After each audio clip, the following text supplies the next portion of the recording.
سيشهد التاريخ إن ده بقى إيمان البحر درويش.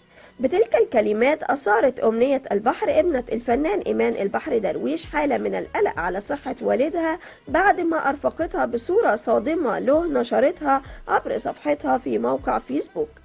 بيأتي ظهور الفنان إيمان البحر درويش بعد سنتين من الغياب بعد تجدد أزمته الصحية. الفنان إيمان البحر درويش البالغ من العمر 68 سنة سبق واتكلم عن مرضه في تصريحات خاصة وقال: أنا عانيت من نزيف بالمخ وشلل نصفي بعد صدور قرار من هاني شاكر نقيب المهن الموسيقية السابق بمنعي من الغناء وتهديده لي بالسجن في حال ممارسة مهنة الغناء.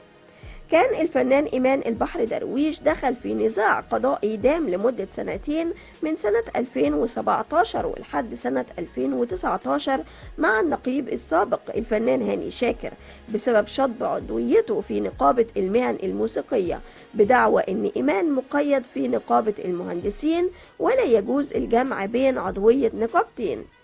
وقررت النقابة برئاسة هاني شاكر وقتها تحويله من عضو عامل لعضو منتسب وفق القانون واللائحة، لأنه مش خريج كلية التربية الموسيقية وما اجتازش الاختبارات الخاصة بالنقابة، لذلك لا يجوز لي الغناء إلا بتصريح من النقابة. وفي مارس 2021 علق الفنان إيمان البحر درويش على شائعات انتشرت وقتها بتتكلم عن أزمة صحية بيمر بيها. كتب على صفحته على فيسبوك: فوجئت بأخبار تعرضي لأزمة صحية شديدة ونقلت للمستشفى، والكلام دوت مش صحيح.